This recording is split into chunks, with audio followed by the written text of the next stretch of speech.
skip him, he was supposed to be here unless Okay. something came up. All right, we'll move on to item number 2. If Coach Womack, Chief Womack walks in, we'll let him, come on in. What you have in front of everybody is I asked, first of all, recognize Chief Reynolds and Summer here from the Parish Fire Department. I asked them to put together just an overall, synopsis. Well, you wanna go or you want me to? Okay. I asked Chief Reynolds to go and put an overall, highlight synopsis, state of the Parish Fire Department. So everybody should have a copy of that in front of them.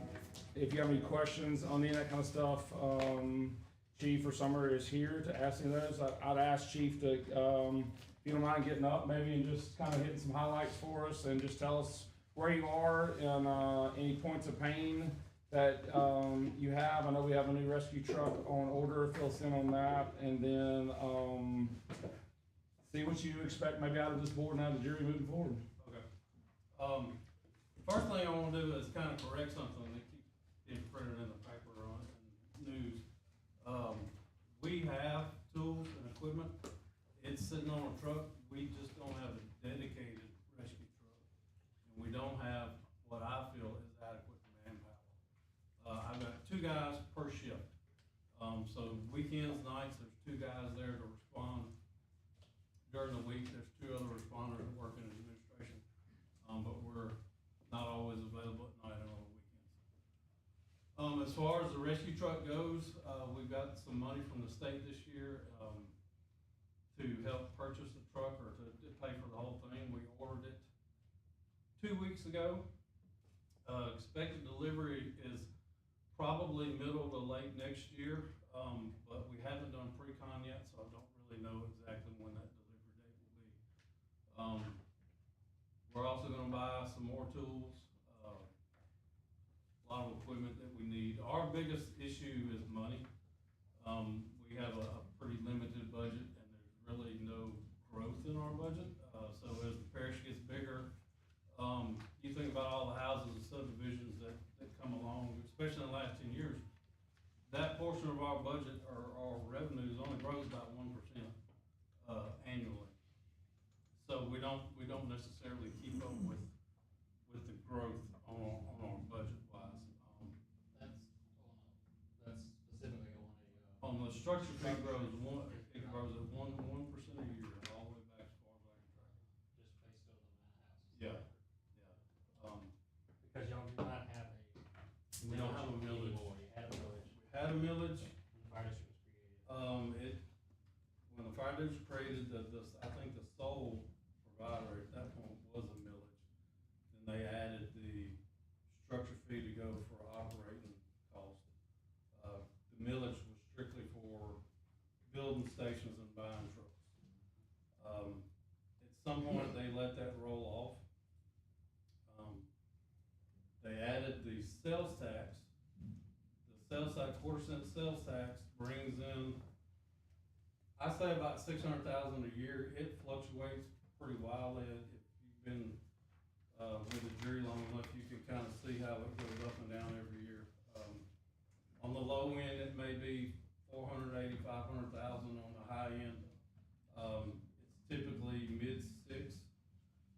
But the first 3 or 4 years of me being the fire chief, when the oil and gas boom hit, that sales tax was paying all of our operating costs. So we were able to put money back and use it to purchase trucks. We purchased 4 new fire trucks in the last 5 years with that money. We've also purchased a rescue truck, not a rescue truck, a brush truck. We just got that in this year. Still not online. We got some final things we gotta do to it. We got the end of late last year. Everything takes forever to get, it seems like. Should be online within a week or 2. And then we just buying equipment and repairing things as we can. We've got 2 Mack trucks, the original Mack trucks that are being refurbished. They're one is at they're each at a different facility. They are replacing the pump and the tank on both trucks. They're going chassis, replacing all the wear parts, all the hoses, all the belts, redoing brakes, new tires, you name it. All new lighting, emergency lighting. So when it comes back, it should essentially be a new truck other than the bones of the chassis. The bones of those chassis are great. We try to take very good care of them. If you asked me today, I wouldn't trade one of the new ones for the old one. Just because the new ones have computers and they have, the exhaust treatment systems on them, and they're constantly giving us trouble. With the old trucks, everything's mechanical, like I said, tell the Moose earlier, if it's not working, I can take a screwdriver and hammer it, I can make it work. I can't do that with a new truck. So, that's kind of the nature of it. If there's anything else you wanna know, What's the price comparison between a new truck versus that rebuild? the rebuilds are gonna come out around $180,000 to $200,000 a truck, depending on what gets done. A new truck, current price is, I've been told, about $600,000. We ordered some trucks in '21, and we paid $380 for those. We didn't get them until last year. And in that time, the price went from $380,000 to $600,000. But we were locked into the 380, we had to pay the. We were on the contract, we were locked in. That's one reason why we stuck around and waited 3.5 years. Right, why we didn't get them for so long. Cause if we'd have backed out, we knew we were gonna, double the cost of the truck trying to get it from somewhere else. And still be waiting 3 years to get it. Equipment wise, it sounds like you're in pretty decent shape, equipment wise. Equipment wise, our biggest deal is the age of the trucks. We've got 20 Max that are original to the department, so they're 32 years old. NFPA wants you to price them at 15 years. But we test them every year and we keep them in as best of shape as we can. In the last 5 years, I think we've replaced or rebuilt 5 pumps. So we're constantly sending at least 1 or 2 off to have some major repair work done on it to try to get it up to snuff. But, Is the plan to just work through those max? the plan is to work through that. Work through those max? Our hurdle with that is if we do 2 a year, $350,000 $400,000 a year, it takes us 10 years to get through those 20 trucks. Then those trucks are 40-something years old. And then those trucks are 40-something years old. Yeah. I don't have any doubts that once we get them rebuilt, we'll get another 20 to 30 years out of them. I really feel it. A lot of people think that's a stretch, but I feel like they're that well made. Our problem is we don't have room in our budget to put that money back. It's money that we have to save along the way. So, we've been fortunate when we have good sales tax years, we can put that money back, and save it up, because we know we're gonna need it, and we try to save money throughout the year. If you look at the proposed budget, it's real tight. 2024 looked like that, and then at the end of the year, we were able to save, we got more revenues than what we thought we were gonna get. And we were able to put back almost enough to do a full truck, so. And that sales tax only comes from outside all municipalities or any of the municipalities? It's where we cover, so it's outside of Schuster, Grambling, and Ruston. So anytime something big, like let's just say the city annex over here, where the no budget. Because that's in the city. We won't get- Any of this no, we're not getting intense any of that. economic development is not affecting you. No. Except for house sales tax. Reciprocal sales tax just outside the fair, indirect. Yeah, Indirect. it'd be indirect, Indirect. yeah, there's no direct. Our biggest influences are when, a big company does a lot of, upgrades or something, they spend a lot of money on construction and upgrades. Anytime there's a big construction project, we pick up some sales tax, that's when it increases. The oil and gas boom was, or the gas really was kind of big. There was one year sales tax was like $1.3 million, and we put almost all of that back up, because we knew we were gonna spend it. That's what it was in the peak, was 1.3 Yeah. is about what it was? Yeah, for 1 year, it was 1.3. Now in the last 5 years, or by by the end of this year, we'll have spent $3 million almost on upgrades, new trucks, new equipment. Air packs are constantly something that we're working with or needing to replace. What was the height of the budget during, when you had the millage, do you know what that was? I have no idea. No, I don't, I couldn't even tell you how much it generated every year. I've looked back for those records and I've got I was just curious. I've got 3 or 4 years prior to me being chief, but, and it's not that it's hidden somewhere, it's just I don't know where to look for it. I try to keep very good records of where we're at, what we're doing since I've been the chief, but I don't have those records. I've talked to the assessor and it was before his time, so he doesn't really have a good idea on it either. Been trying to find it, huh? Another question, Kevin, I know we're talking about, you know, what you need is money, but is that for more personnel primarily? Or, I know you got to have upkeep on equipment and trucks and things, y'all, I know that's constant. Yeah, we've got You're understaffed, I would imagine. We've got 21 stations, we've got 30 plus apparatus. So the upkeep and the operation on all that is big.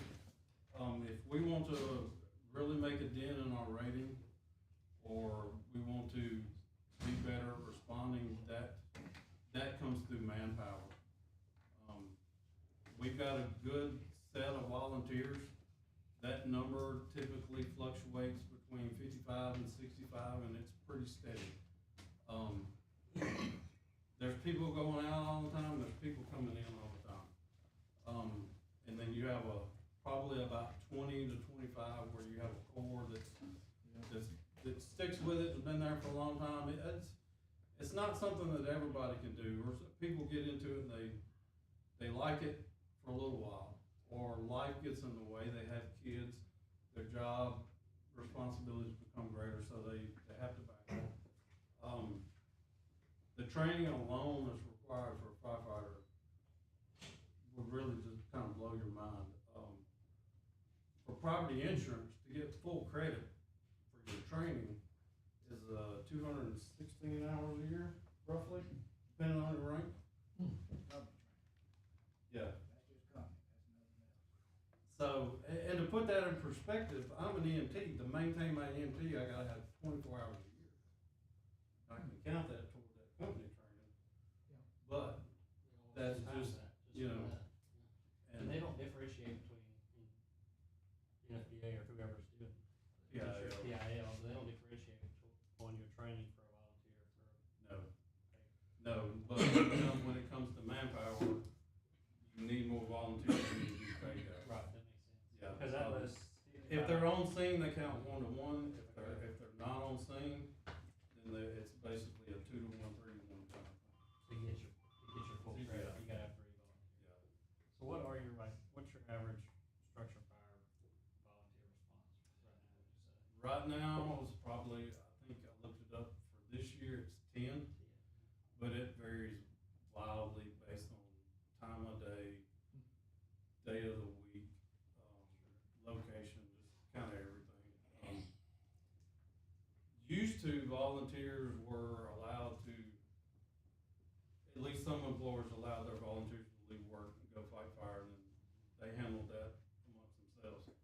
I don't have anybody right now that can do that. Not one volunteer that can leave. No. That's a game changer. It is truly a game Structure changer. fire, 2 PM afternoon. So there are sometimes if Monday morning at 6 o'clock in the morning and the structure fire comes in, everybody's going to work, or they're getting ready to go to work, so you're basically left with the paid staff. So the guys that are coming on and the guys that are already there, so you may fight a fire with 4 or 6 people. And then sometimes there's slow response. We had a big fire earlier this year. Initially, we didn't have but 4 or 5. As time went on, more and more started coming in. By the time it was done, I think we had 17 there. So it just, you know, it varies. It's hard to really pinpoint it other than say it's because they have work or family responsibilities, things that are doing. Chief Womack's been real good about, you know, if we need help, they'll send out a couple of guys that helps out. A couple things I want everybody just to, I'm gonna point out, and Chief, you correct me if I'm wrong, but if you look on his budget, you know, that we have two ways we income money, you know, we said the sales tax and the structure fee, and the quick math, that, you know, we get $72 for whatever structure, correct, Kevin, no matter if it's, It's $72 basically per livable structure. So if you have a house and a barn, it's $72 for your house, nothing for your barn. It's good. Barns, shops, things like that are considered auxiliary to the house. what about on commercial properties, like? Commercial properties, it's every building. And apartment complexes, it's every unit, which there's not really many of those in the parish. Like a duplex out. Yeah, a duplex would be two. You get one for Yeah, each side. one for each unit. So, I mean, that's over 9,000 structures that two paid firemen and a lot of volunteers, you know, are in charge with protecting at some point, where everybody knows our parish, from one end to the other, as they know for EMS response, it's a big distance. 500 square miles. Close to 500 square miles, yeah. We're one of the largest districts in the state. So- I know of only two other parishes where they have a parish-wide district. St. Martin just went to one.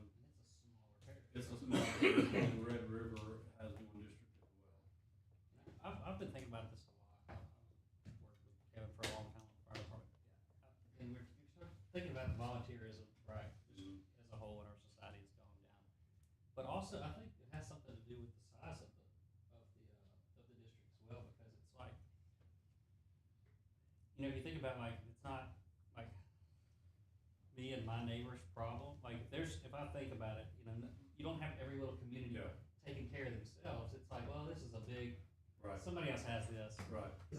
It's not neighbor helping neighbor almost anymore. I think you had a lot of that early on, and Yeah. still kind of, when you had the Simsboro Fire Department, I think like John Price Senior, and those Yeah, guys and that you were, had all those guys come in and they kind of brought that and mentality. they brought that with them, but as that They- aged out, the geographical size of the fire district, I think it's hurt us as far as the volunteerism and some of that, I don't know how to describe it other than. Ain't nothing we can do about that.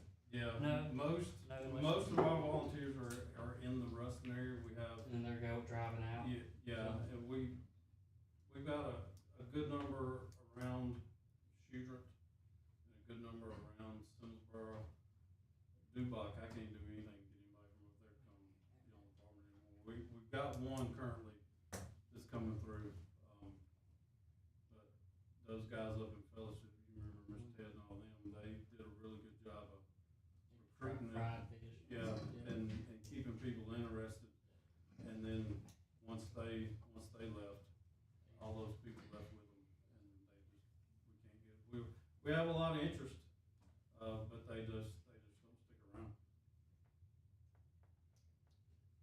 At the end, you know, it gives us about a $1.5 million budget, and, you know, I don't know exactly what the city's budget is, but I know it's significantly larger than that, isn't it, Chief?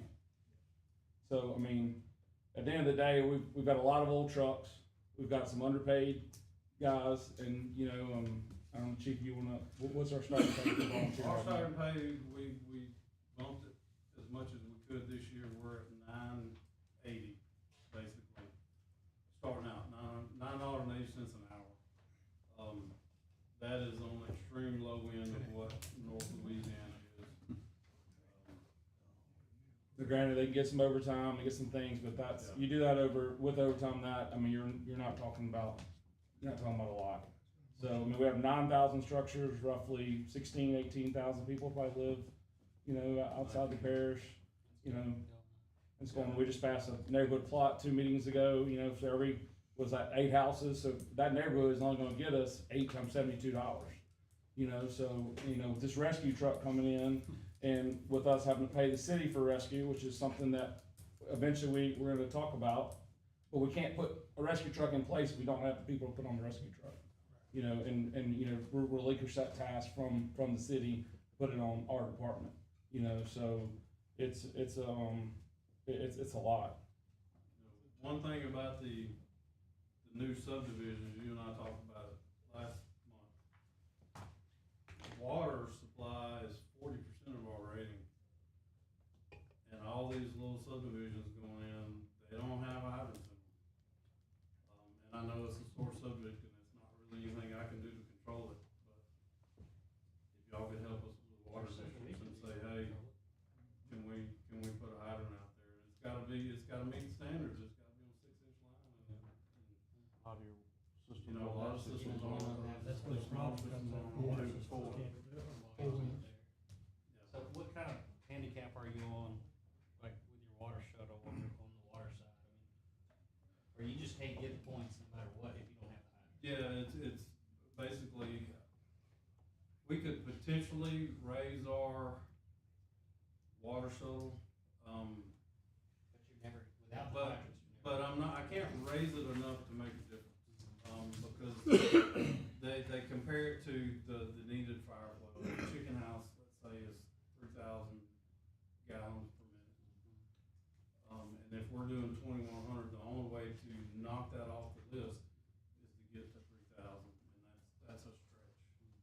At one time, we held the record in the state. I don't think we do anymore. I think there's some that are flowing 2,500 a minute.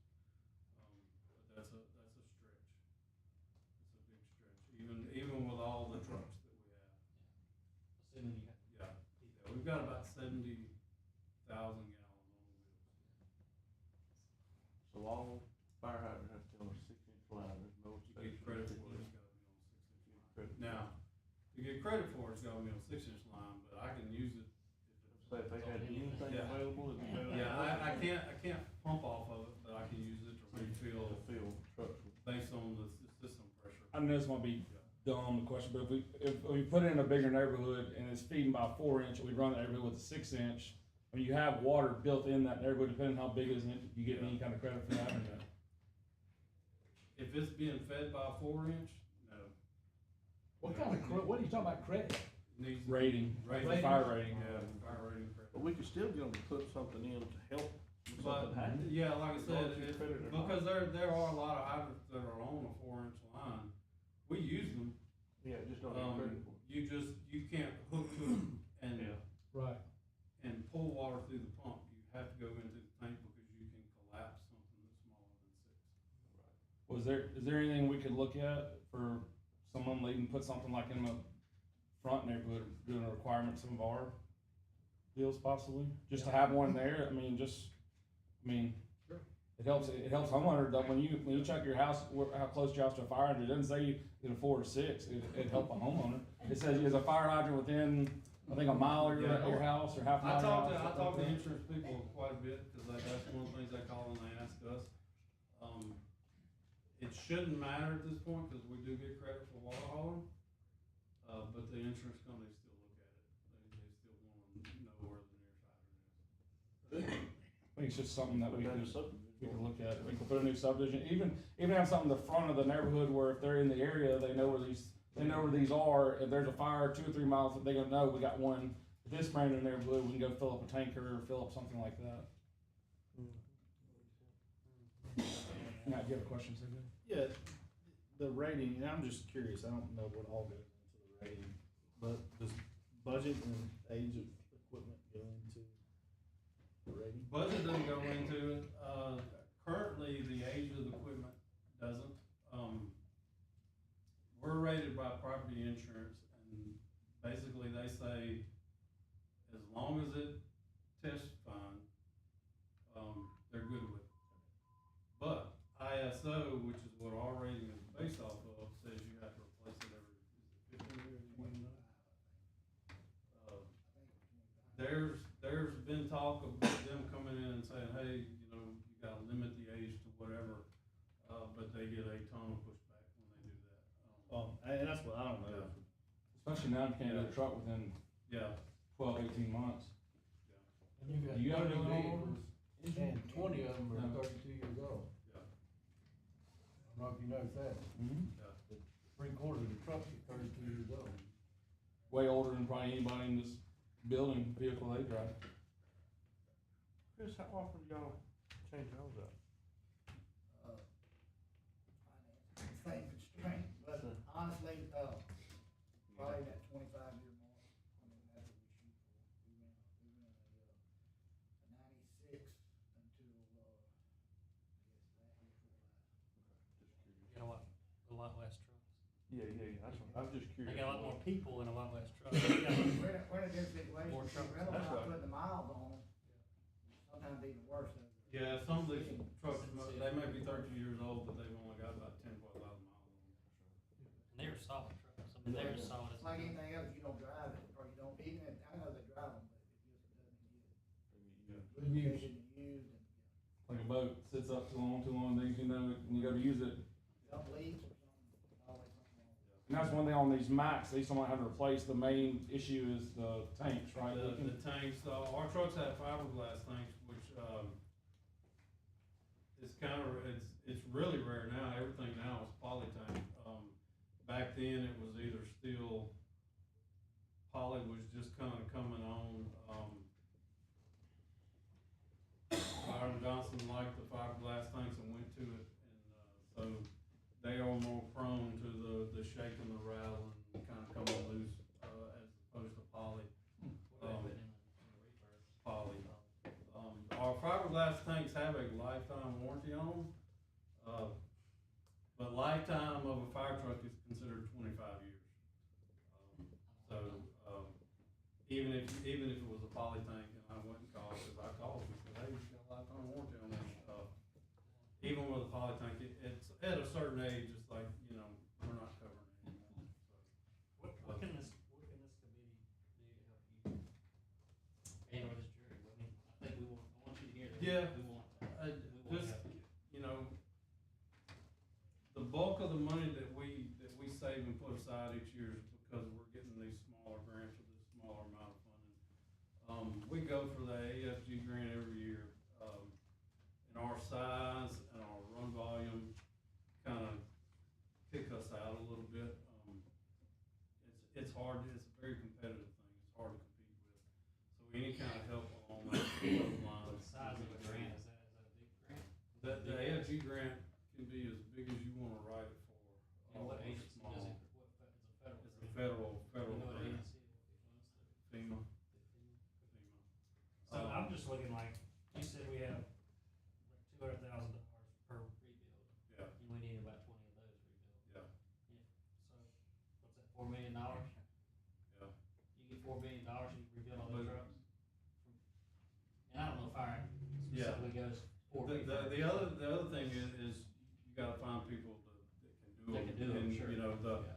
the two that are working on them now, it took me years to convince people that those trucks were worth Say, How long does it take to get one rebuilt?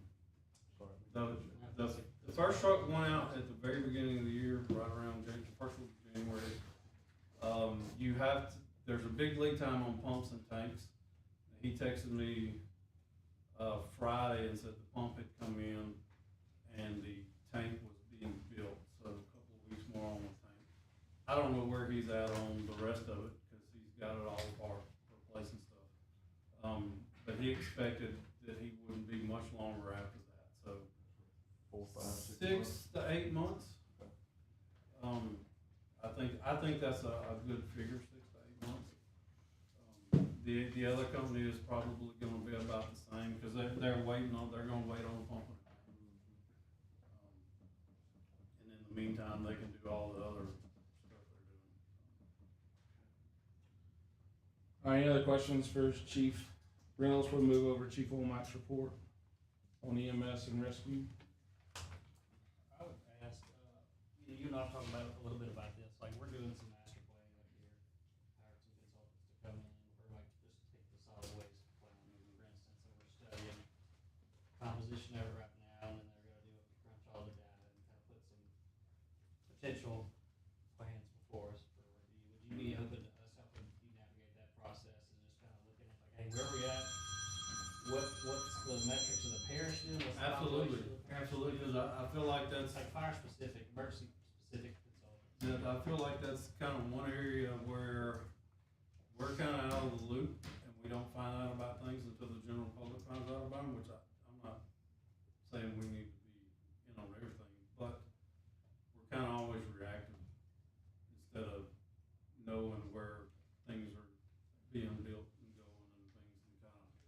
know, and you may not know that, but you kinda have an idea of which way things are going, and that could help us out, for sure. Just as we look at the growth of the parish, we Yeah. have to look at the growth of the fire department. Right. And we have to. Right. too, so. Right. Is there any overlap with that health study that we're doing? Probably not, I think it's more healthcare. Thank you, sir. We appreciate you. Thanks, chief. We'll be Any in questions, touch. feel free to call us. Thank you. Next, chief. Good.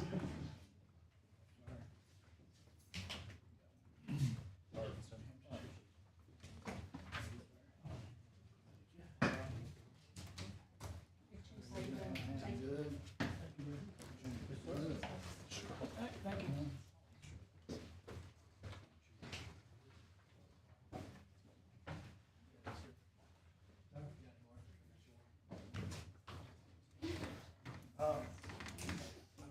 If I may, before I get started with Chief Reynolds' permission, can I live in the parish. Go ahead. I live in the parish, so I got skin in the game, in the parish, and I ain't that far from town. I can have, in the city of Ruston, I can have all the newest equipment, all the shiny stuff in the world, and a budget, whatever, if I ain't got trained people to run it and handle it, I ain't got nothing. I got stack certifications this big, you know how much I can do by myself? Nothing. You don't have people, and that's why the rating, that's what he said, that's why the rating, one of the biggest incidents in the rating is manpower. Well, Ruston gets his on too, I lose 9 points on manpower. I ain't got no people for the rating. So, the manpower, I can have all this shiny stuff in the world, you ain't got people, train people, and training ain't free. You ain't got much. I wanted to expound on that. You gotta have, when growth is coming, costs, we're finna talk about costs ain't doing nothing but going up. You gotta have those people.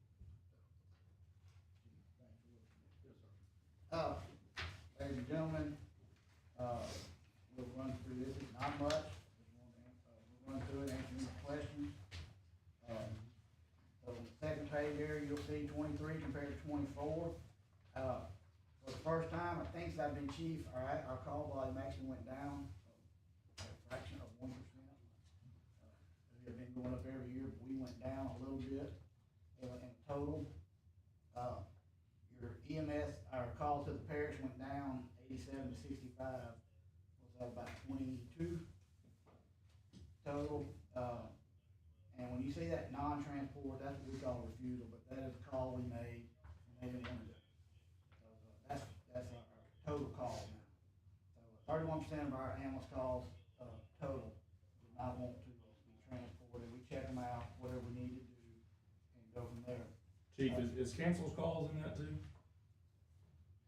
Cancel call, no, that would be a, No patient contact. yeah, that's a no patient contact. Which is not included in that number. Yeah, So that's that's not only refusals, but. That's actual on-site refusals, not get called. And maybe obvious death, things like that. Yeah. Anything that, when you start getting into the analysis, I'm gonna refer him to Davis, because he is my, man that can print me numbers and tell me everything, that, when we get into the numbers, he's the man. So, our rescue calls, they went down, which our call volume went down a little bit, but also we did change our response model a little bit.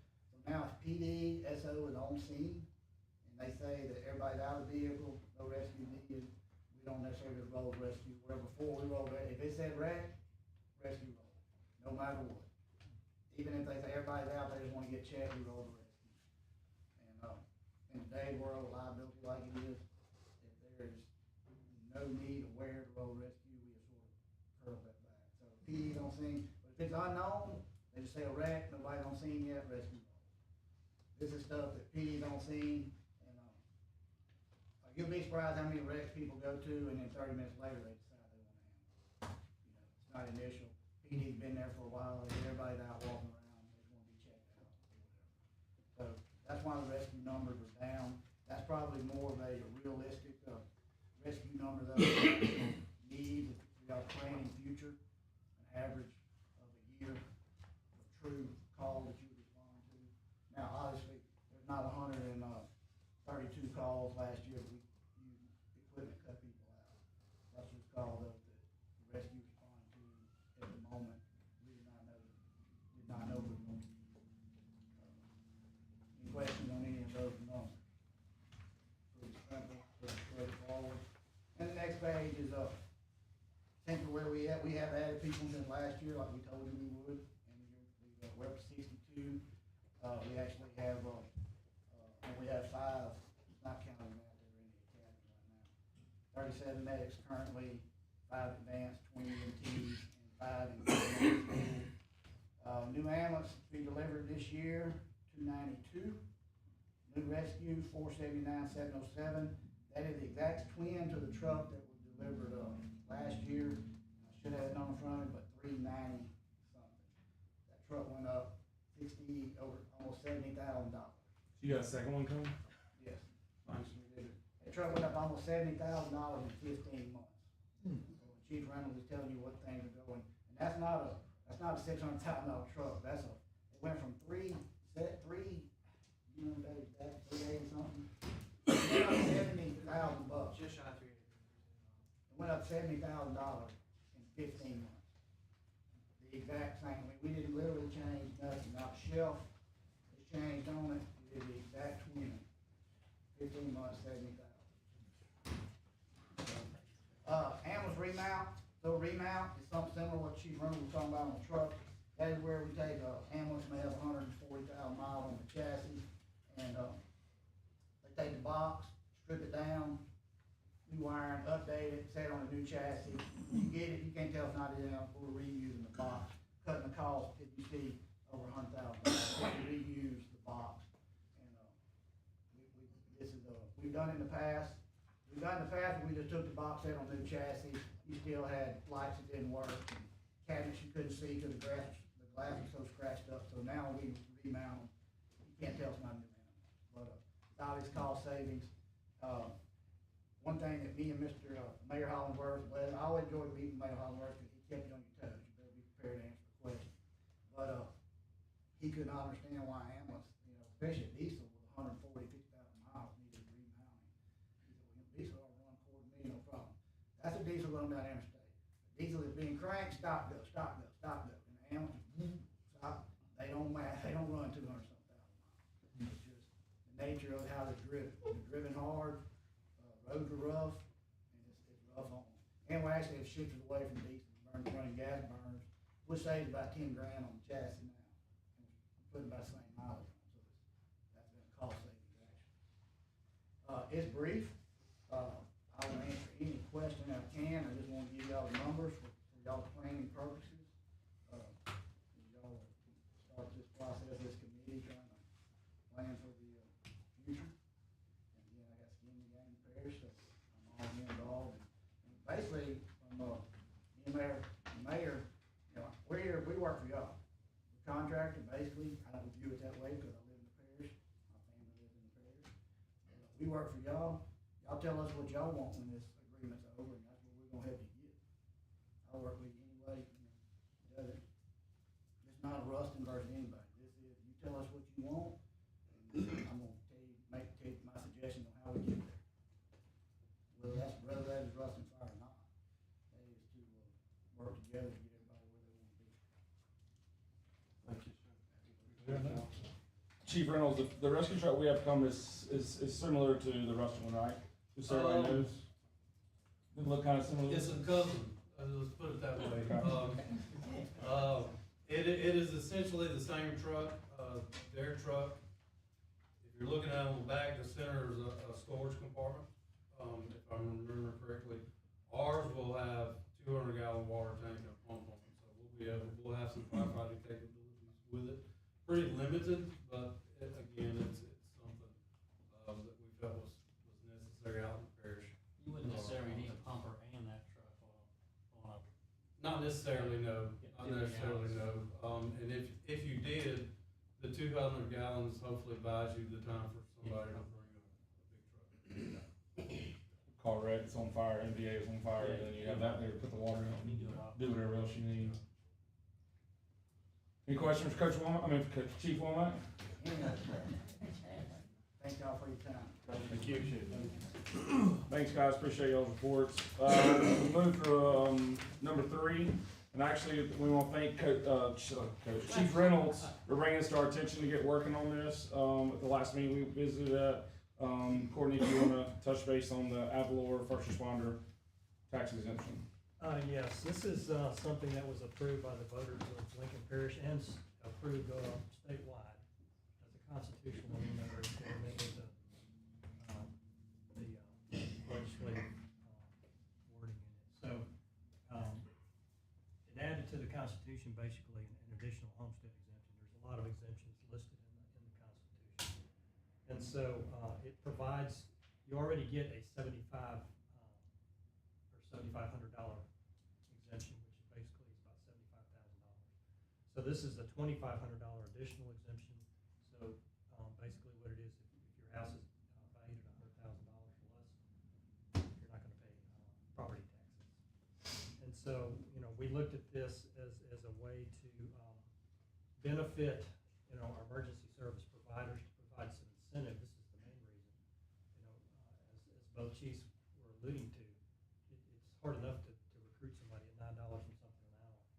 So if you can provide, some additional incentive, through something as an increased property tax exemption, then it's well worth looking at. There are certain criteria that they have to meet. They have to apply for this annually.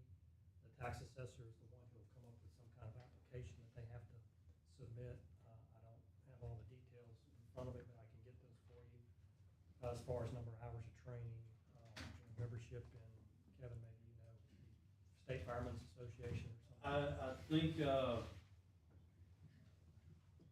the big thing is the annual hours of training. There's some, like if somebody volunteers for us, they're automatically enrolled with the State Fire Marshal's office. So they're gonna look at that role as well.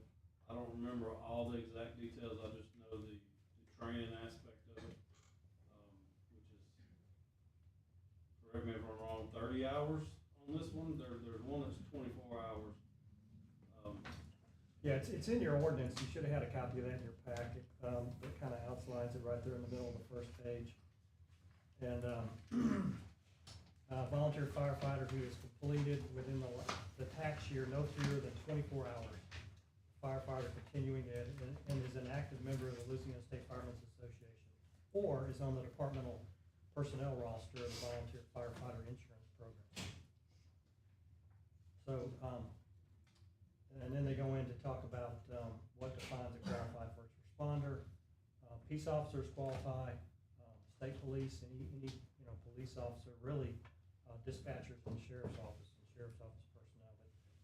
But it's really up to the assessor, to make sure that these people meet these guidelines and qualify for the exemption. And it's not just a one-time and you're done like it is on homestead. You have to apply for this every year and present your. So the people will apply to the assessor, proving that they do meet these qualifications at the end of the tax year. That's correct. And they have to serve the local, they can't be like can't be a Shreveport fireman or Monroe You have to fireman. reside, you have to be a Lincoln Parish resident. Right, but I mean, you have to serve Lincoln Parish, correct? Yes, I believe that's correct. And volunteers can do it. I don't think That's what I'm saying, that's what he brought up to us at the last meeting for something to incentivize volunteers. Well, that's the idea, it's just, we can do everything in our power to increase. Right, and, I think last year, the assessor, this was actually passed in the fall of 2023, I believe it was. But, the assessor determined there were about 270 people in Lincoln Parish that would qualify for this exemption. So you're looking at around $55,000 would be the impact. Would be the overall tax impact. Yeah. But that's spread across the school board, us, every fire district, like, that's not just on the police jury, that's the entire tax Yes. implication, right? Right. Not to us. Yeah. You said they can't be a Shreveport fireman and live in Lincoln Parish, but it doesn't say that. That's my understanding of it. It says that they're a first responder. It doesn't say that they have to be in certain areas. I But they don't know reside. that where they live and where they work have to be the same. I don't think I've seen that written Okay, I anywhere. thought Right, it says a qualified first responder is a full-time public employee whose duties include responding rapidly to an emergency and who resides in the same parish in which their employer is located. Okay.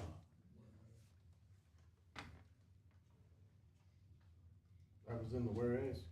It's right in the middle. Okay.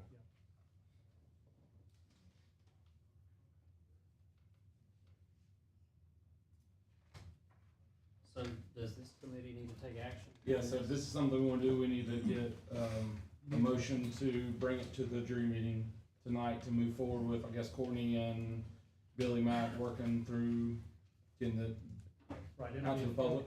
It'll be effective, you know, if you approve it on the taxes, for 2025.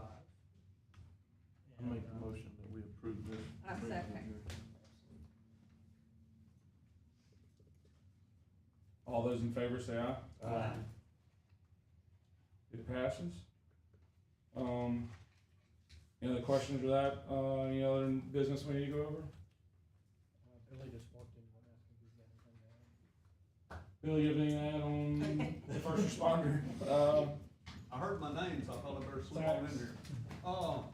Yeah, I mean, I called, Union Parish, their police jury adopted it one way, Caddo did it another way. This up to y'all, I got a couple of their, forms. Just gotta keep your certification up, and you gotta have homestead. If you got homestead, it'll add another 2,500. Let's say you got 300 first responders. It's only gonna be about 58,000 tax dollars. That's not even a mobile home, brand new mobile home. So, And that's spread throughout all of the, not just it affects the jury, but that's Yeah, all the whole municipalities parish. that collect taxes. yeah, not municipal. So, I think it'd be. But if they don't, yeah, well, that would make sense. To live here, they would have to. Well, see, What if on- they rented in we can get into details later. Yeah, Okay. on this one, you gotta meet that certification every year. okay. Is that something you could probably put online for them to print and bring it to you once you get to that point? Any other new business? Any public comments? See none, so we will, motion to adjourn, Second. Make that motion. second, All in adjourn, favor, say aye. all in favor, say aye.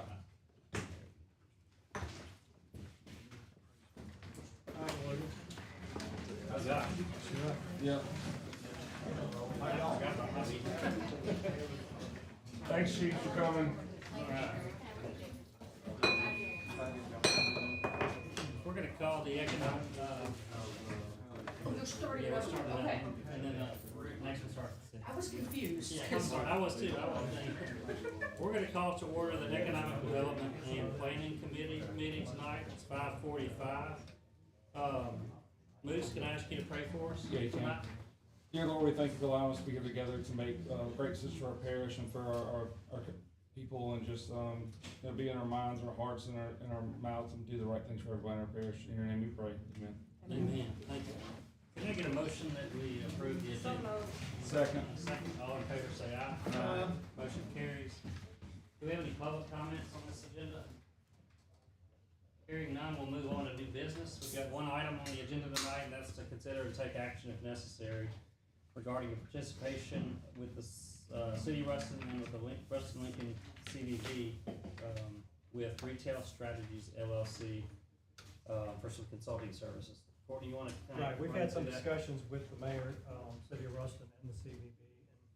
And the city is gonna go ahead and engage with this company, and we thought it would be good, you know, that we could partner with them. What they basically do is help you develop strategies for the recruitment of like retail, restaurants, commercial hospitality businesses, things like that. And as part of the contract, they will eventually, after they do an analysis on kind of what the climate is, you know, here for the city and the parish, and what kind of retails would fit that definition or actually work better here. Part of their contract, they'll identify at least 30 retail prospects. That they'll ask the parish and the city to target, to try to get them. And they've had a lot of success. I think the city has used them here for a while. But they've they're already kind of identifying some businesses that might coattail in, like on Buc-ee's and things like that. If you notice a little strip mall up there, just north of Tech Drive, a lot of those stores, when one comes in, you have 400 or 500 who come with them. They move as a group. So So as, you know, as we're looking at, expanding our, sales tax base and our property tax base, you know, in the parish, and even if it's built in the city, they're gonna pay sales tax. So, the total cost of the contract is $55,000. The parish's portion will be 1/3 of that, which is about 18,300. I make the motion that we go in partnership, city and the city of Big. I Got a second. motion and a second, any discussion? Hearing none, all in favor say aye. Aye. Any opposition? None heard, motion carries. Any other business to bring before this committee? None, any public comments? Hearing none, can I get a motion that we adjourn the So moved. planning committee? Got a motion and a second, all in favor say aye. Aye. That's a record. Meeting adjourned.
Police Jury regular scheduled meeting on this Tuesday, March the 11th, 2025 at 6 p.m. I'd like to ask Mr. T.J. Cranford if he will lead us in our Pledge of Allegiance, invocation and Pledge of Allegiance, please.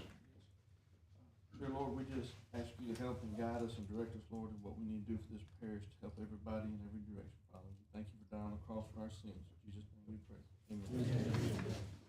I pledge allegiance to the flag of the United States of America and to the republic for which it stands, one nation, under God, indivisible, with liberty and justice for all. Thank you. Do I hear approval of the agenda, please? Second. Got a motion made and second. All in favor say aye. Aye. Okay, advance minutes from prior meeting. Need approval of that, please. So moved. Public comment, I'm sorry. Any public comments on the agenda items at this point in time?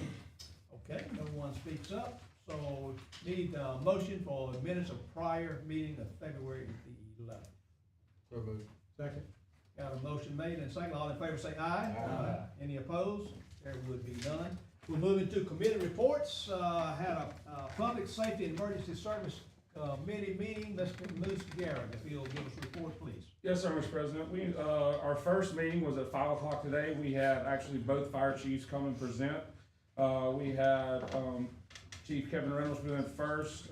He gave us basically a 3-page synopsis and State of the Union of the parish fire department. Answered some questions, went over some, good and bads that we have and some things that he needs and some things that are in the works and things that are coming. Chief Womack presented the last 2 years' responses for the EMS and rescue that we actually pay for them to do for us. So we all got a packet. He presented that and showed us that some of the volume actually was down, but that was a little bit due to some of the calls changing, how they're responding to different things, and I think just overall they've had just a small tick down in some of their responses. The last thing we took action on, those are just reports. We had action taken on the first responder of Lorem tax exemption that our committee voted unanimously to present in front of the jury tonight to move forward to working with tax assessor Billy McBride on putting that out for all of our first responders parish-wide with some requirements. That would be a yearly deal for them to sign up for every year. So I submit all information in the form of a motion as my report, and Second. Okay, we have a motion and a second. You heard the report. I'll give someone a chance if they have a question or need some clarification on anything before we vote. Real quick, I forgot this. I'll say real quick. That's about a if every responder that's qualified filled it out, it's about a $55,000 per year spread out between all the tax base collection agencies that are out there. Yeah. So I think it's very worth it for our first responders. Any questions pertaining to that report?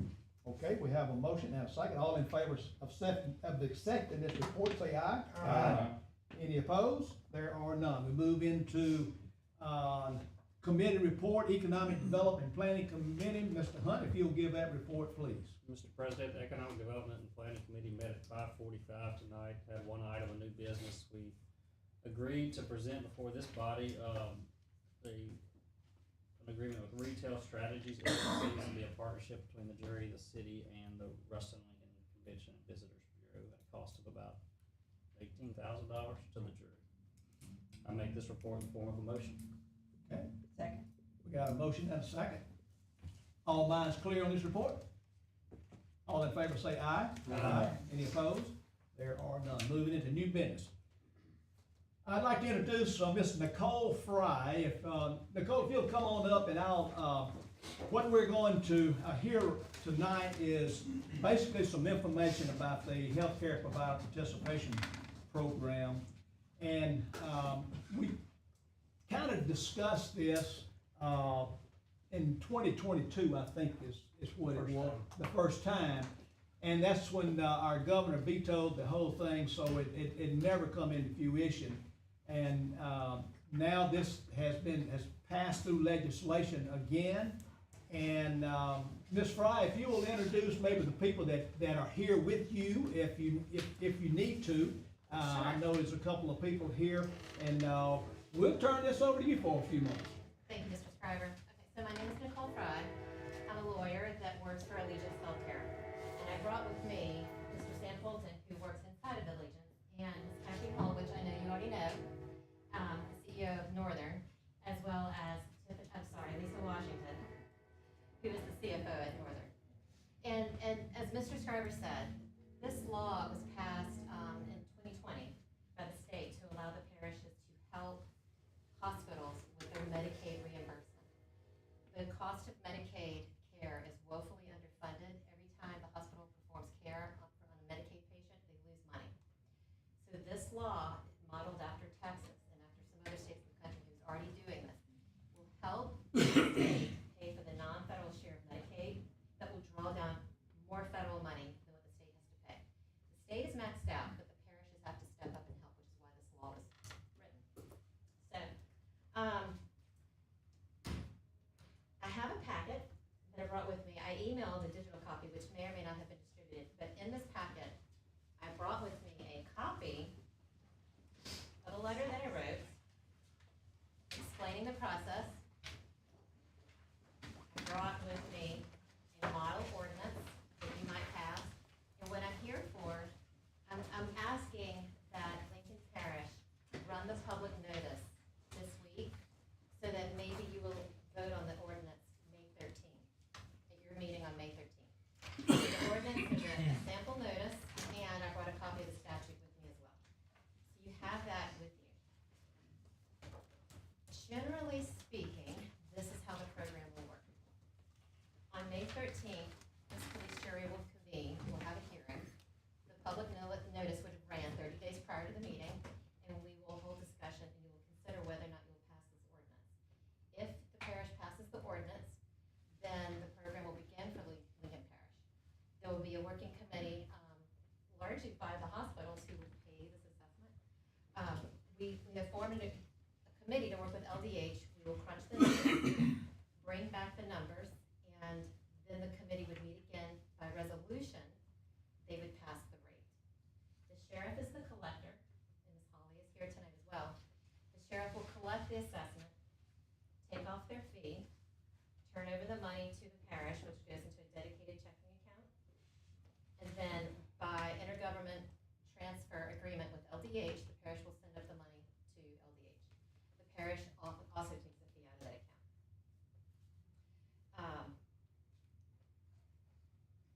Let's see. The hospital, what is important, and I know that somebody's gonna ask this if I don't say it now, the hospital cannot add a supplemental fee or charge to the patient bill to pay for this. And I know that this seems strange that a hospital would say, we want to pay this assessment, but the assessment goes into the Medicaid program, and the state share of funding Medicaid is roughly 27 to 35%. The federal government pays the rest. So this is a funding mechanism to draw down more federal money that comes back to Northern to help it cover its costs. And the reason why I brought Ms. Kathy Hall and Lisa Washington with me was so that they could explain some of the things that they've been doing at Northern to invest in the hospital since they owned it, the monies they've spent, the investments they've made, and their plans for the future, especially when they can get a hold of this enhanced Medicaid supplemental funding. So as we talk about things that we've done, I'm Kathy, I know most of y'all on the jury, maybe not some in the public, but I do know some of y'all in the public. So as they talk about how we bring the money back into the facility and what are we doing with the money that we are receiving in the facility, some people have asked, how can we assure that the funds that come to the facility will be used within side of the facility? Allegiance bought the hospital in July of 20, and Lisa and I did just a little short study of, since the purchase of the hospital, how much has just been invested back into the hospital in the short time. And it's roughly $10 million that has been invested. Just this past year, I know that some of y'all have seen that we purchased a new Da Vinci Xi robot for our surgery department. That investment for the machine, for the robot itself, was about $2.3 million. And then on top of that, that meant that you had to buy a new washer that was another $200,000, and you had to buy a special table that was $150,000. And as we listen to the fire department speak about the cost of equipment, everything continues to rise as far as our costs go. So the special funding that we are trying to accomplish from the feds is so that we ensure that we can continue to stay in tune with and buy the things that our facility needs. The extra monies that we are getting currently are used to buy supplemental things such as the robot. The robot, we bought that and we spent that amount of money. Why?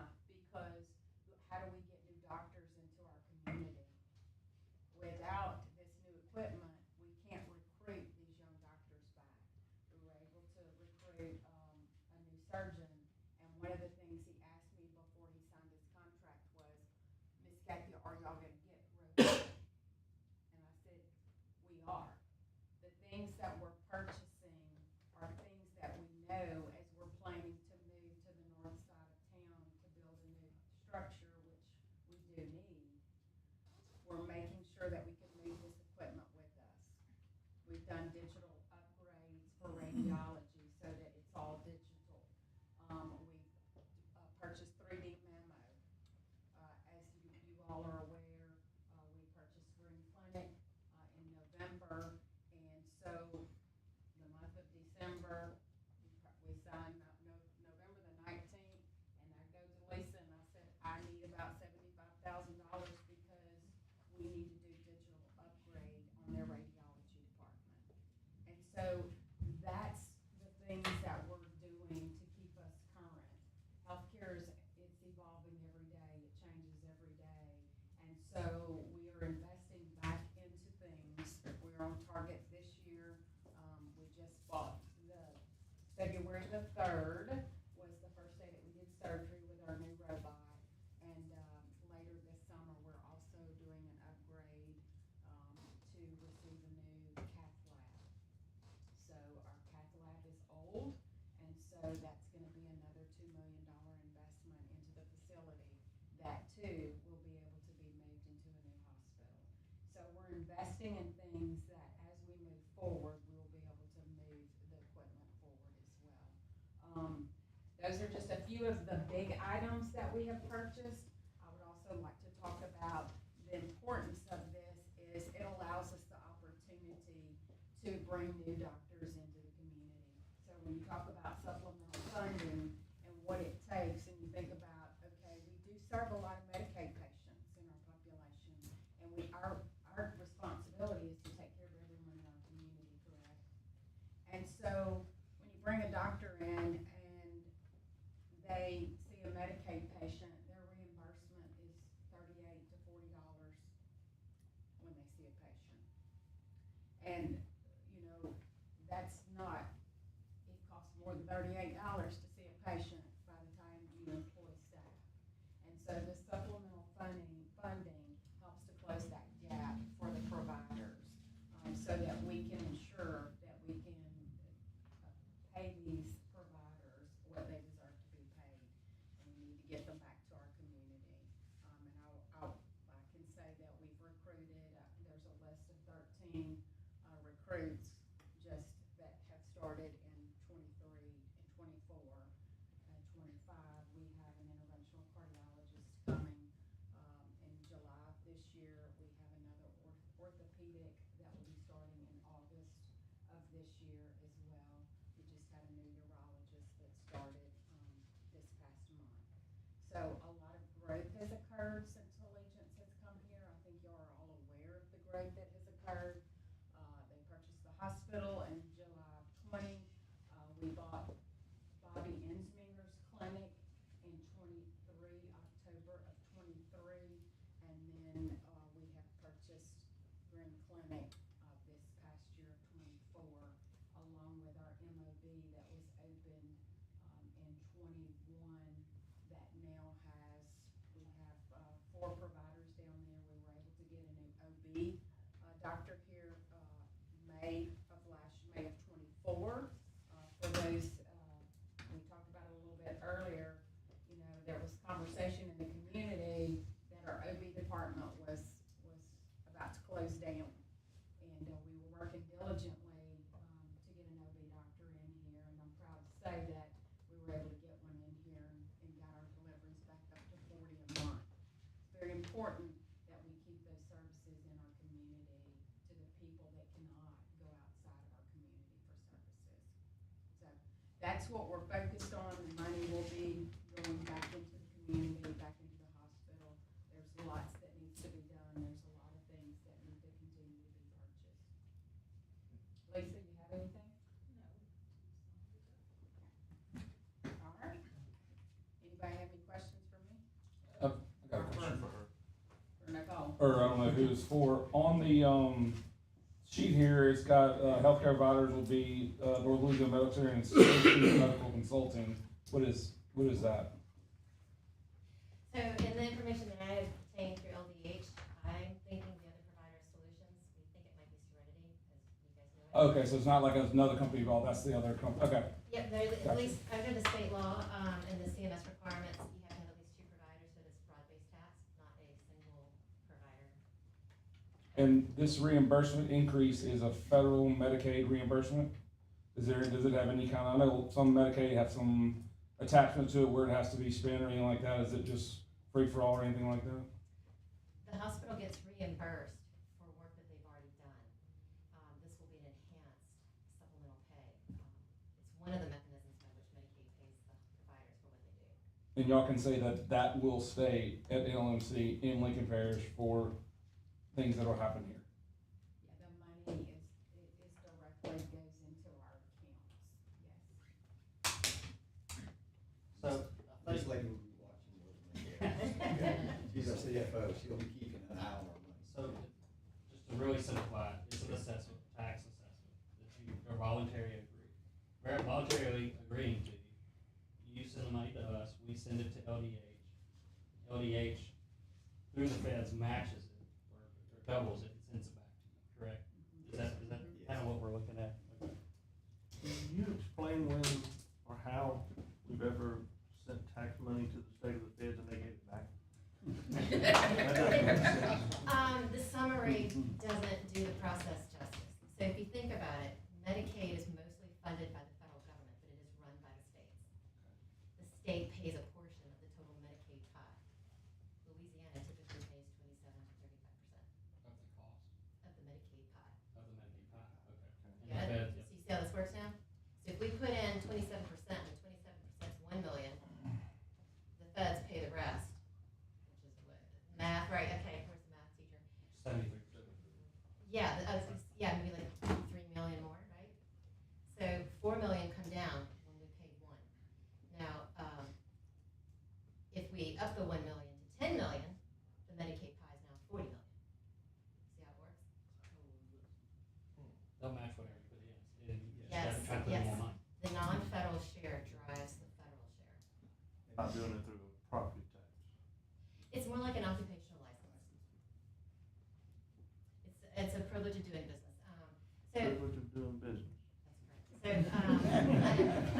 my line of work is state and local tax, and so I know what parishes can levy. We know that parishes cannot levy an income tax, right? And you're pretty well capped out on your property tax. If you wanted to levy more property tax, you'd put for the voters. The state legislature has the authority under the Constitution to allow parishes an additional tax, and this is a special assessment for the privilege of doing business as a hospital provider. And the state legislature provided the parishes with the ability to do this program, should they wish. This has already went through the state legislature. Yes, in that packet I handed out is a copy of the state law. It's Title 40, Section 1248.1, and it goes to point 10. I think the guts of what you probably want to see is point 5. The state, I guess, the state plan. Louisiana State, Louisiana Department of Health, they have to submit a plan to the feds. The feds have to send it back to us, whether they disagree or agree, and they agree. That's what we're doing. So that's why we're going with this, and it's a year behind, we're doing the 23, 24, it's kind of complicated, and the dates and how the payments work. So we have a certain time period, we have to get things to get paid proactively, basically, as we talked earlier. And Texas is already doing it. Texas is already doing this, Louisiana's just a little bit behind Ms. Kathy, I guess you or, I don't know who would answer, but what kind of, I'm not asking for numbers, but what kind of percent would this give you an increase on your budget? Like a 10%, a 12%, a 20%, like, you know, what, how much more this would bring in for y'all to be able to do whatever you need, doctors, I mean, anything? Do we have any idea what that would be? It would probably be close to about a 25%. Yeah. And so the reality of it is, at this point, we're spending it anyway, because we gotta get doctors in our community. And so, and it's very, very expensive to recruit them. So it just will help us to be able to get some of the other things that we need. Last question I have is, do you really foresee us being able to, I mean, we're in the process of evaluating all of our buildings right now. Everybody would love a new courthouse. That's what the whole point of the property was bought across the street. When you start to put numbers to things right now in building, you know, the rumor I heard was a new hospital is about $1 million a bed. You know, if you build a 100-person bed, it's a $100 million hospital. Like, do we think a reality of a new hospital? I mean, I know with that shape that thing's in out there, it's got some good areas and it's got some really bad areas. Like, is a new hospital a true realistic thing for Allegiance Healthcare to put in Lincoln Parish? That's Rock's goal, is to build a new hospital. He's already purchased the land, and we've been asked the question several times, well, how long is it gonna take for y'all to build it? Well, it took 8 months to get one. But the reality of some of it moves with this, to be perfectly honest about all of it. Do I think that he's gonna move forward with it? Absolutely 100%. But the reality of the healthcare system here was broken. Mm. And so, you know, you're talking about a $150 million project. And so, in order to do that, we had to get everything in place. And until the Green Clinic acquisition was complete, he had to halt it. We purchased the land, we bought Bobby Ensminger's practice from FMOL, which was across the street from the property.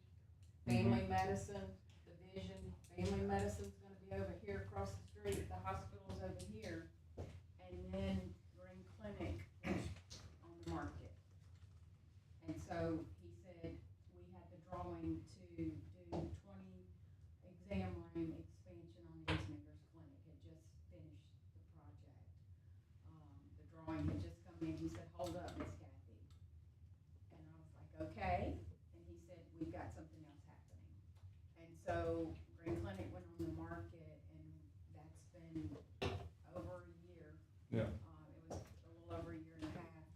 And so with that acquisition finished, he will for sure move forward, because it pulls everything together. Because it's not to our advantage to have, you know, St. Francis, Oshner, Willis Knight, and everybody was creeping in to our community because we were broken. Our healthcare was broken.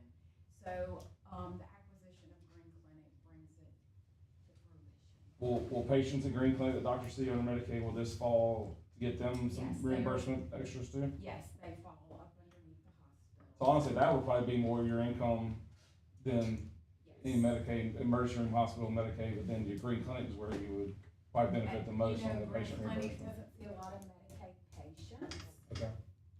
And so, you know, we have that's the purpose of us opening the MOB.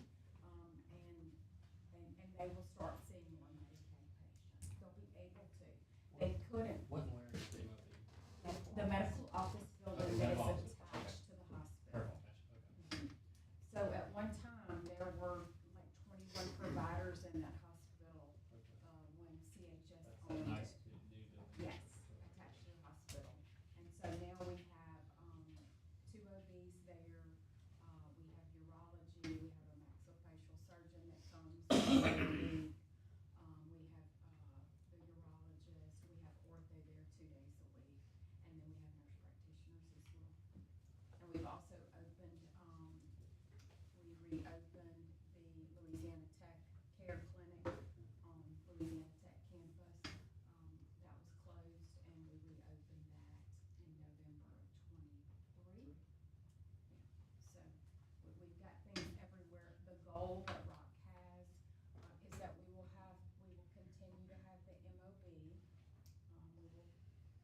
provider on that side of town.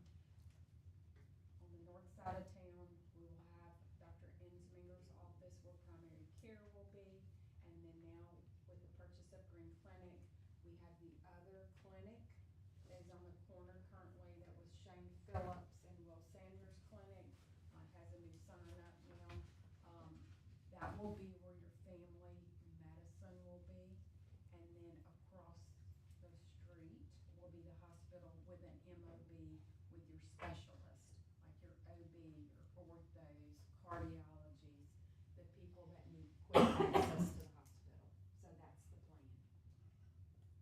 And we have a lot going on in our parish right now. We know this is the one thing that we have to get our hands on. Has to get better. Besides, you know, some of our fire departments that we talked about earlier. Has to get better, so, yeah, so that's the plan. Good question. I got a question. How much is this gonna cost the taxpayers? Not a thing. It only costs the hospital. It's federal. And federal income tax money, that's it. It's federal money. Which has gotta come from somewhere at some point. Okay, if, William. That's all. Why did the governor veto it? Okay, so you were here last time? Yeah. I mean, y'all may remember Lincoln passed this before. The old law was set up only for rural hospitals, set up with certain census numbers, and it was designed to pick up this parish. And, the state law passed it, the parish passed it, and then the census information came out and y'all grew.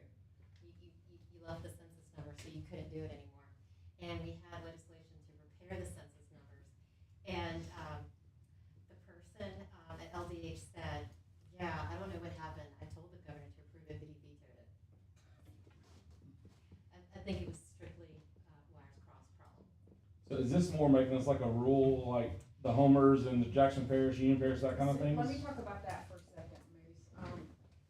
So, a few months ago, actually, in the end of September, one of the things that we did for the hospital, we talked about reimbursement a little bit.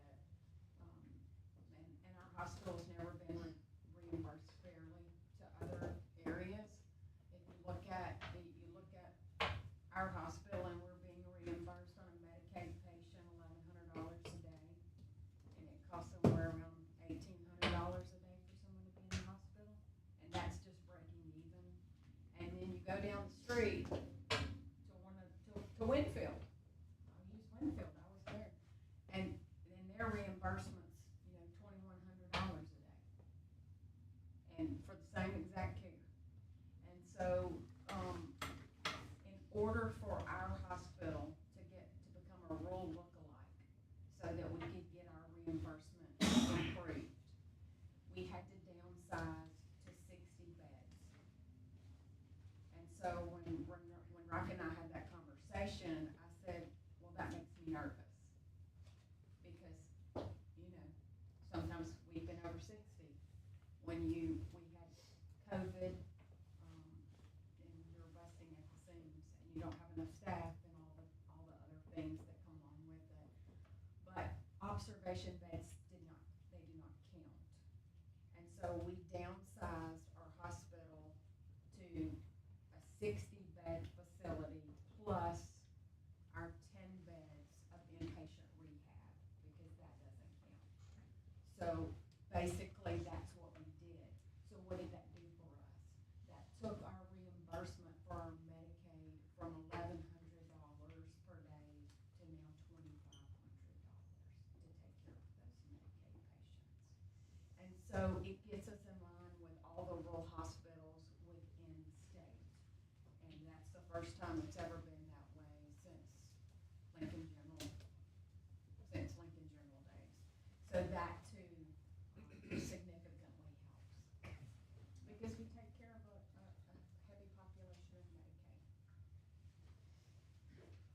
What was your name again? I'm Nicole Fry. I'm an attorney at Brazil Saxon Wilson. The letterhead is me. Oh, it's on this thing? So if you have any questions or need anything from me, you can reach out to me about the letterhead. Thank you. And so the ask today is that the parish go ahead and authorize to run the 30-day public notice in the parish journal and give us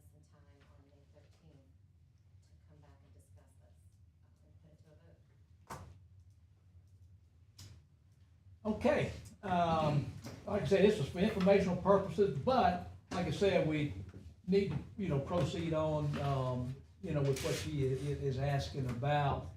And, anything else that any of you three would like to add to this before, you know, we move on? I know all y'all want y'all feel, because I used to be the police sheriff in Bergen Parish, and I was state president, so we just want to appreciate everything that y'all do for the parish. And Kathy will have an open door if y'all want to come see the hospital, what she's doing, come have lunch with her, she's open to all the drawers, because we want to be open and transparent about what's going on. And I can tell you, the owner of the company, Rock, his goal was to get healthcare back to in the top 10. So that's his goal. He's put his own personal money up. I have a question. So the purpose of the public notice is to call a public hearing? It's just give notice of when the police jury will take up the ordinance for a vote. Okay, so it's not really a public hearing. The reason I'm asking, it's not on the agenda to take that action. Okay. So we would have to have a special meeting To run the if it's a notice. specific action like that. But you said it only has to be 30 days before the meeting.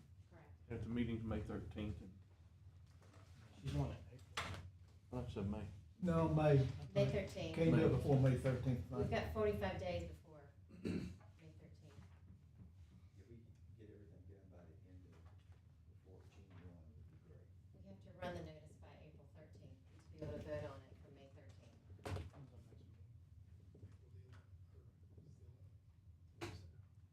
April meeting will be on the 8th. April 8th. April 8th.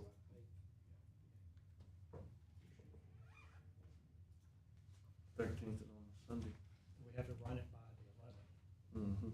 Of April? And the meeting's on the 8th. I mean, it gives us 3 days. I don't know if we can get it in. Think Caleb could pull some strings for us, huh? That's not my department. Eli says good articles about his police sheriff, you read those. Or we could call it a special meeting anytime before that.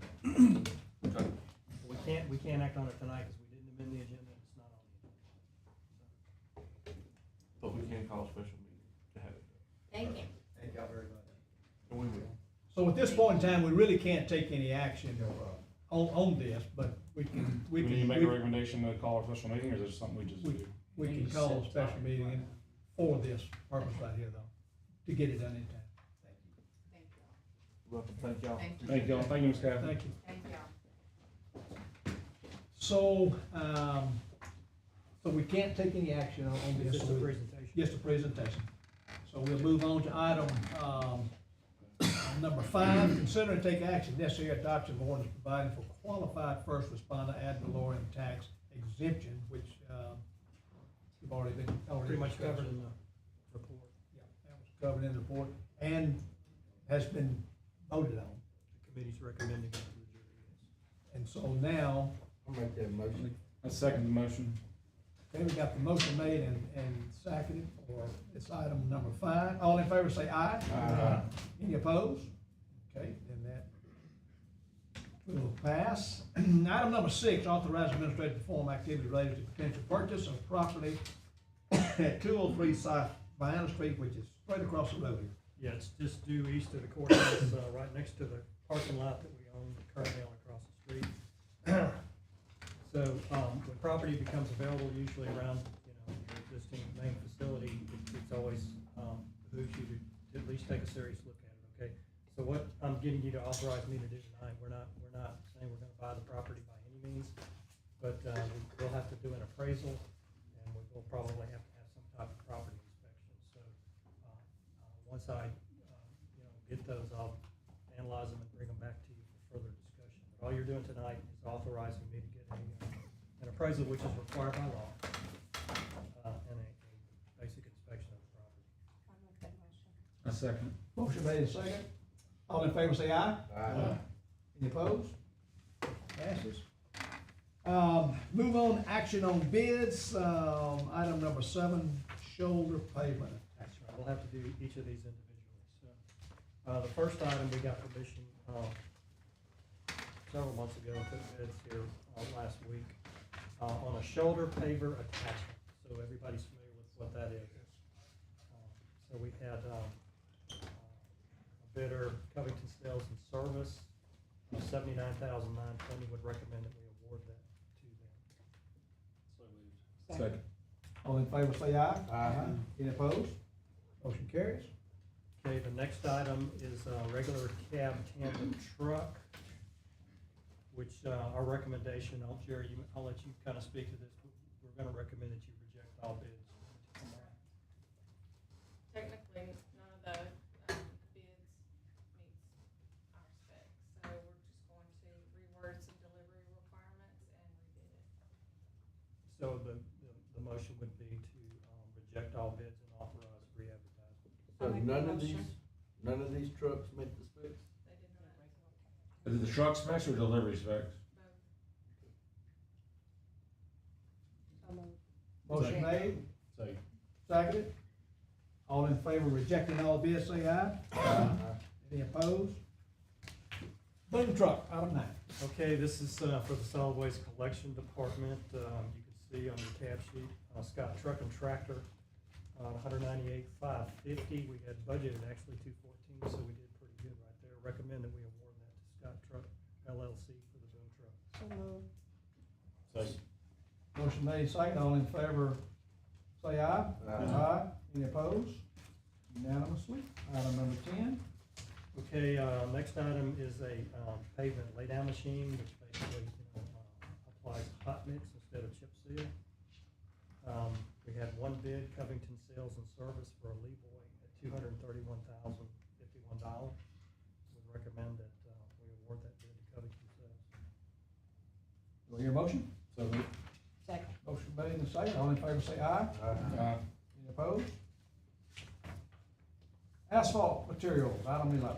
Okay, last bid item is the asphalt materials, which is what we use on our capital improvement program chip seal application. We had one bid from Asphalt Products Unlimited. Jerry, the price go up or down on that? On the MC30, it stayed the same, and on the CRS2, it went down. So we would recommend that we would award that bid to Asphalt Products Unlimited. Second. Motion made and seconded. All in favor, say aye. Aye. Any opposed? There are none. It passes unanimously.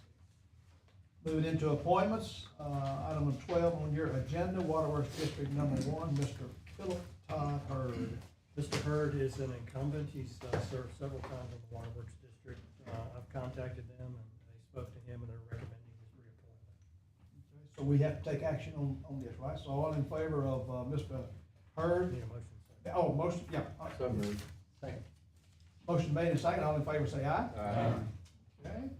And Fire Training Center Board, Mr. Kip Franklin. Yeah, I'm not sure who this guy is.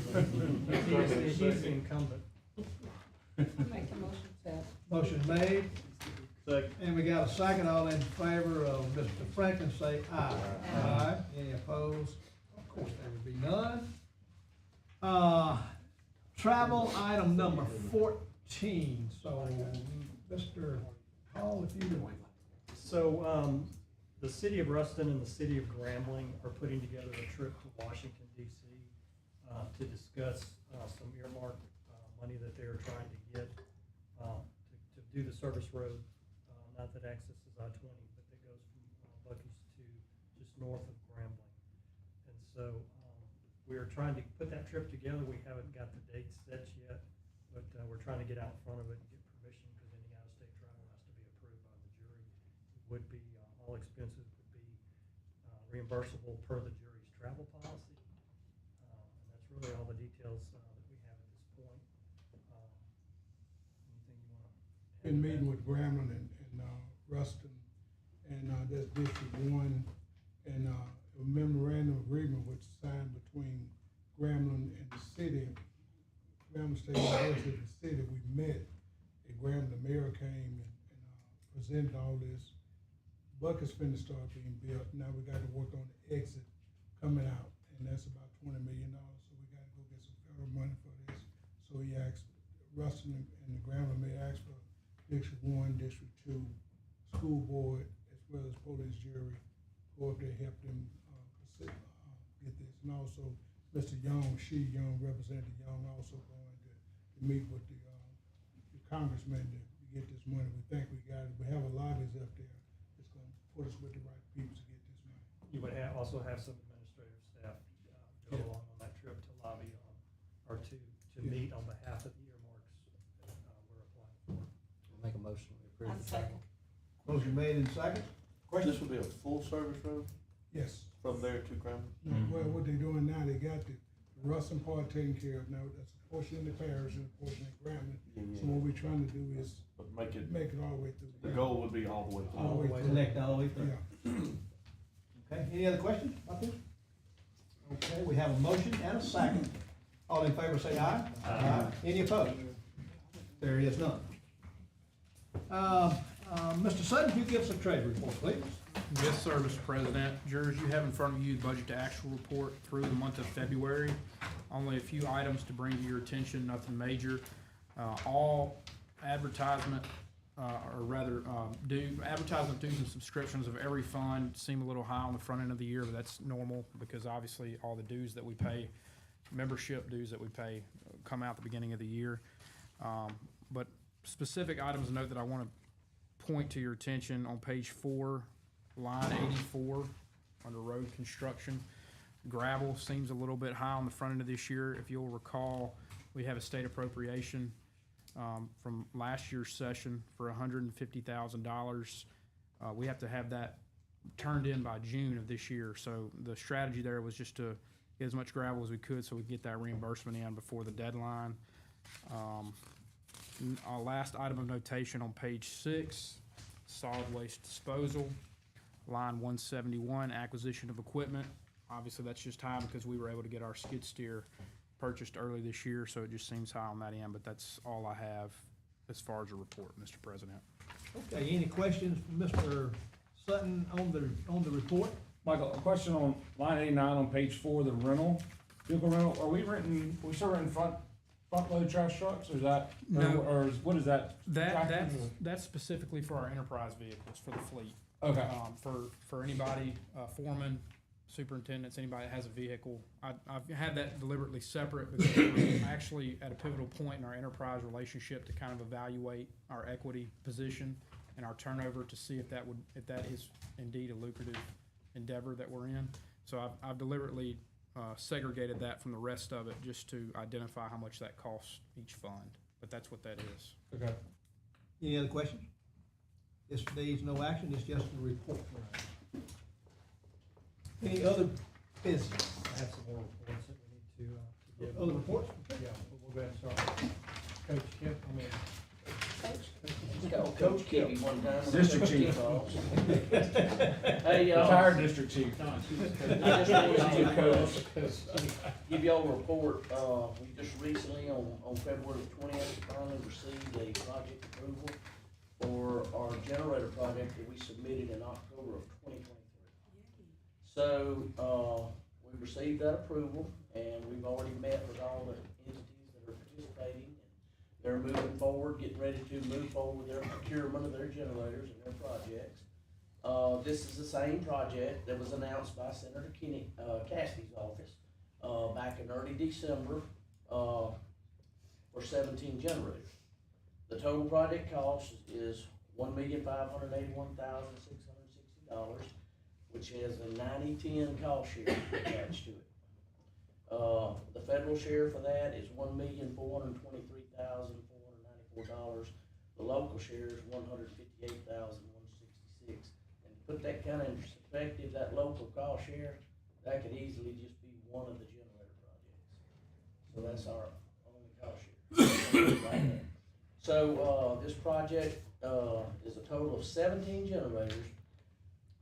But when I went back and reviewed and looked at what was submitted, there's a mobile generator that was included in this project. A mobile generator was put in this project to support the town of Dubach water well at Henry Road and the town of Grambling's water well at Marie Street, which there's transfer switches in place already at those locations. So we put this in there. However, when you take the federal cost share, that amount, it's like that generator didn't get put in there or something. We got folks looking into that at GOSEP and that work with FEMA closely, so we're trying to figure that one out. But as far as all the project participants, we're talking about Fellowship Water System, South Simsboro. They're gonna put a generator to support their office and the well at that office location. Grambling City Hall and Community Center, and Hyco Water System, 2 different wells there. Mount Zion Water System for their office and the May Road water well. The Lincoln Parish Police Jury will participate with the generator at the Arthur Road Sewer Lift Station, the courthouse annex across the street here, and the Lincoln Parish Expo Center. And then, like I say, we're checking into the mobile generator situation. Village of Simsbury for 3 sewer lift stations. That's 3 different generator projects there, and then 1 new water well at Simsbury. And then the police jury, Waterworks District 3, gonna have a generator at their office, the airport water well, and the Long Straw water well. This is a reimbursement program, meaning every entity puts their money up front, then they get reimbursed 90%. However, the GOSEP and the, it's LCDBG Disaster Recovery Unit or something, has a program also designed to allow participants to go back and recoup that other 10%, so it basically turns into a 100% project. The performance period for this project is slated to end on November the 20th, 2026, but we have to put in an extension request to go to running overtime. But that's it, so we got 1 of them going, we're waiting on the tornado generator project, to be still waiting on that, coming up on the 6-year anniversary of that tornado 4 years ago when this stuff was submitted, but generator costs are going out the roof, so. Kim, what's the percent, are most of our water districts under generator now? Sir? Are most of our water districts under generator Most of them now? are now, we're gonna be in pretty good shape overall now. There's an amendment, 3 projects that are in amendment to this project that they're hoping to get approved soon too, and that includes a permanent waterway, generator at Dubox Water Well, Henry Road. Mount Zion's, not Mount Zion, Waterworks District 3's well 4 on Sizemore Road, and then, the last one is one that's actually not in our parish, it serves our parish, but it's the Alabama Water System right in the edge of Bienville and Lincoln. So they are in the. Any questions? I see Angie Robert with Senator Cassidy's office here. He was very supportive in helping us get this money, so thank you. Okay, yeah. All right, Highway Department, got anything, guys? Alex?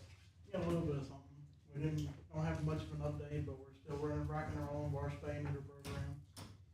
And we actually sent out some of the first payments for what we received back from our vouchers this past week, I believe, according to Michael and them. And then something that we're working on in the near future is possibly a SNAP clinic, which is spay, neuter, and preventatives. So that's just to be on the future program that I'm working towards. So I'm working with all the vets in the area to see what I can get to help boost that and lower the cost for everybody involved in that, and just see what I can keep doing to keep moving this program forward. Good. Appreciate it. Thank you, Alex. Harry, you got anything? Who else is here? I have something. Okay, I see the little crew was out on Saturday. You don't think anybody in your unit would be interested in driving that van to maybe cut down on the cost? Saturday, the sheriff? Yeah, I'm talking about somebody with the payers, cause the sheriff, we paying them like $50 an hour. So I thought maybe going through the parish, since we already have workers there, that may cut down on the price. Sure, that's something I can look into. Oh, okay. Do we have to have a officer on those? You talking They're for not probation? inmates, no, they're not inmates. They are people that are doing community service. We've looked at that before, I think, in the past, and we have trouble getting people up on work on Saturday.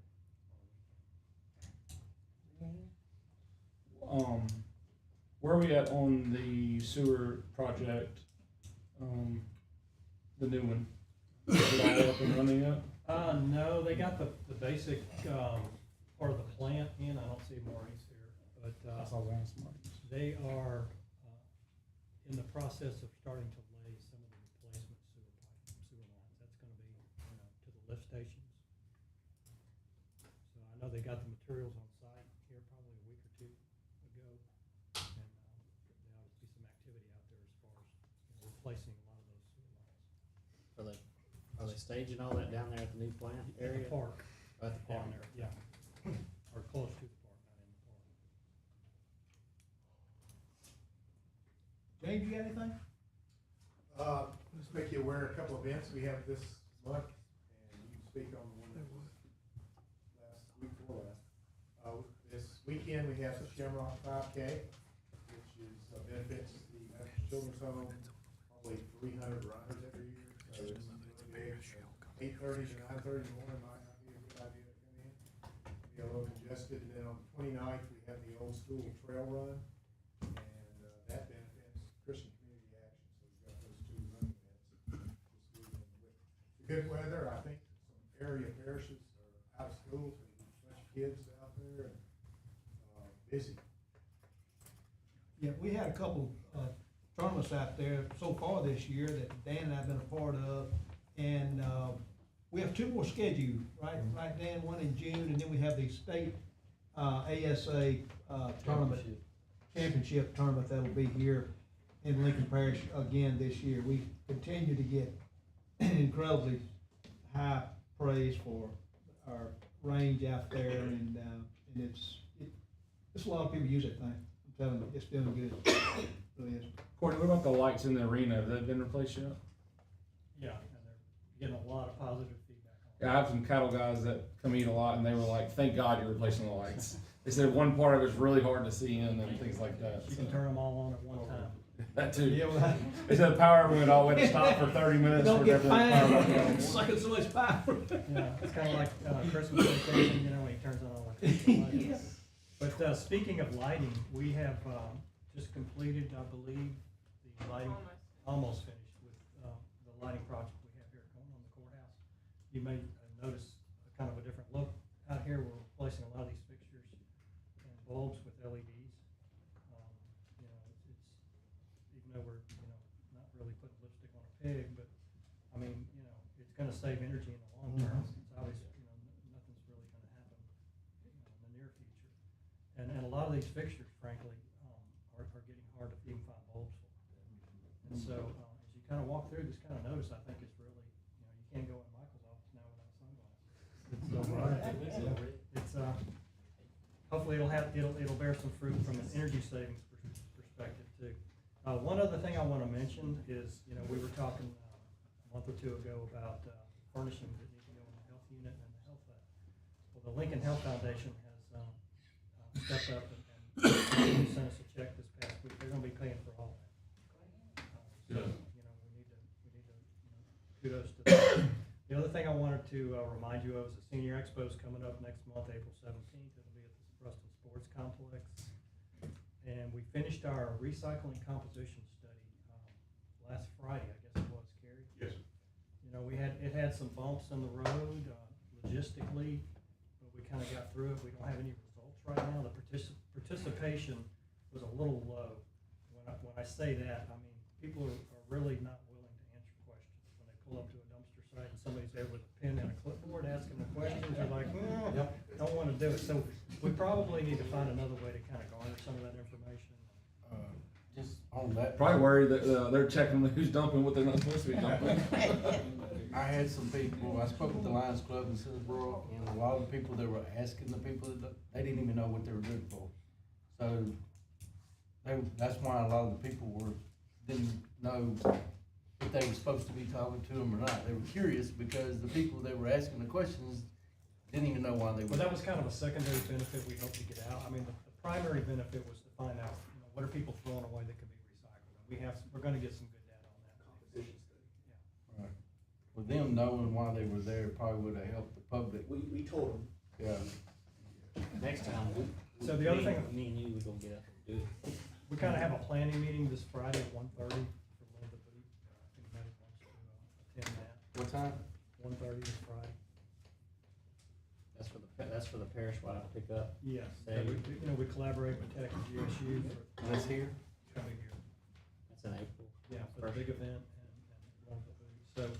So, we also Keep Louisiana Beautiful has come up with, a number which we're gonna put on our website as far as reporting litter. That citizens can call, and it kind of gives you a procedure to do that. And so we think about putting some of these on our vehicles. It's kind of a standard bumper sticker, that Keep Louisiana Beautiful, will provide for us, so, with the number on there to call and report litter. That's all I have. Okay, thank you. Any other business? I don't hear anyone speaking up. Are there any public comments? No public comments? You got something right there? You wanna say something? Yeah. Oh, yeah, I'll okay. start. My name's Shane Cheatham, I work for Governor Jeff Landry's office. It's my sidekick, Stewart. I handle Northwest Louisiana, he handles Northeast. Y'all kind of benefit that you're close to both of us, so, we look forward to attending your meetings in the future and being someone that you can reach out if you need some help from the governor's office, kind of a direct line. And, this is my first meeting to attend, Stewart's. It's my first meeting. But we're glad to be here, and I'm gonna give my card to several of you. And I know I've met Coach before at a meeting we had, I think, at the library. Yeah. You know, anything we can do to get the message to the governor on projects that y'all are working on, which y'all might need a little state help with, and then water systems, that sort of thing, we can kind of be a direct contact to the governor's office to help y'all. So we're Got a couple fire trucks laying around on That's there. gonna- Got a few old ones. That's gonna be your state representative to get some of that money. I already hit him up for, one truck. I've already burned that bridge. Can we get another bridge we can get? Okay, thank you, for that. So do I hear a motion we adjourn? Motion. Motion made, second. All in favor say aye. Aye.